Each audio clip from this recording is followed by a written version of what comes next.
This is already the position in some states in the US. Where Massachusetts is concerned, the Goodrich decision now permits same-sex spouses to take advantage of statutes allowing an employee to include his or her spouse in the health insurance coverage. How will we cope in Singapore, where traditional definitions of family and marriage have been the bedrock of the HDB policies? How would it affect the laws of intestacy? Would we then need to change the definitions of spouse under, say, the CPF Act or Income Tax Act? These are far-reaching consequences. The last consequence of a repeal of Section 377A is its effect on how we may have to educate our children.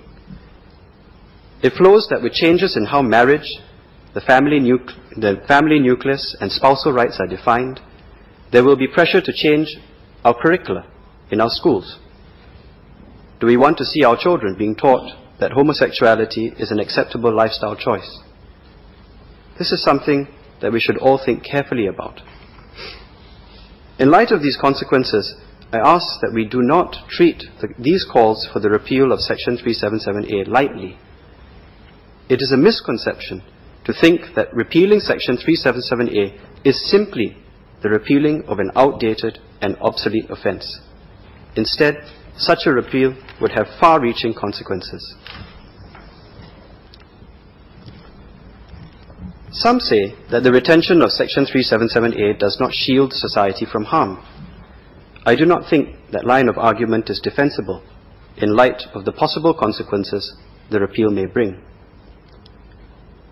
The lack of enforcement is another argument put forward by those advocating a repeal.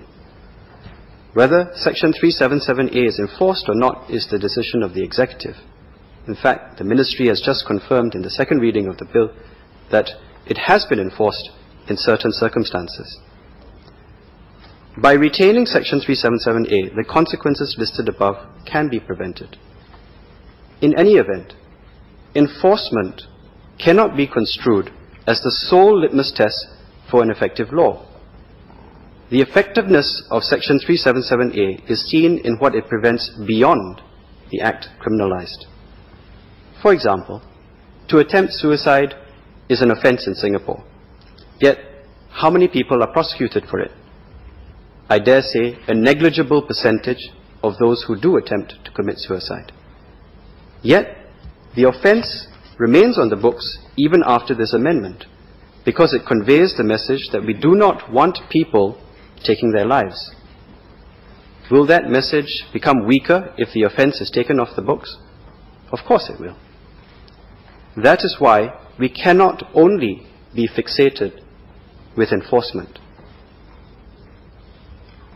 In recent years, by comparing identical twins to fraternal twins, scientists have attempted to prove a genetic basis for homosexuality. However, such studies are now called into question because the scientists drew their subjects from non-representative samples.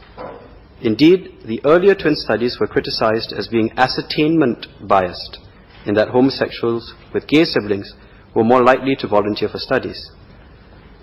Later twin studies have been drawn from broader, more representative samples. In a recent large-scale study by two universities, Yale and Columbia, researchers concluded that we find no support for genetic influences on same-sex preferences, net of social structural constraints. However, even if we take the argument that homosexuality is genetic at its best, I don't agree with it, but even if we take that argument at its best case, does that merit a repeal of Section 377A? It doesn't.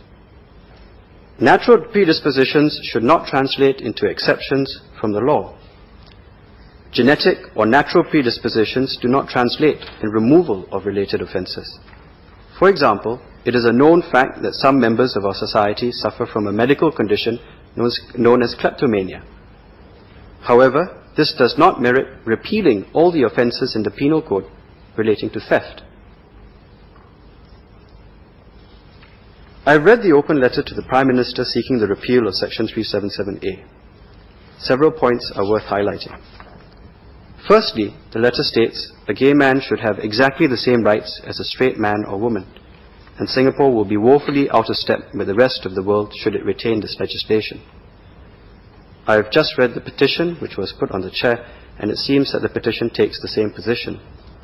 It seems from these words that the letter seeks not just a repeal, but an unreserved embracing of the homosexual lifestyle, marriage, adoption, spousal rights, and so on. Secondly, the letter seems to adopt the position that Section 377A should be repealed even if those who disapprove of gay people outnumber those who support them. Thirdly, the letter claims that Section 377A contravenes Singapore's constitution. Any analysis of the relevant article, which is Article 12, must come with a study of the authoritative judgment in Ong Ah Chuan. To my mind, this case will not support the letter's position. For these reasons, I support the government's retention of Section 377A.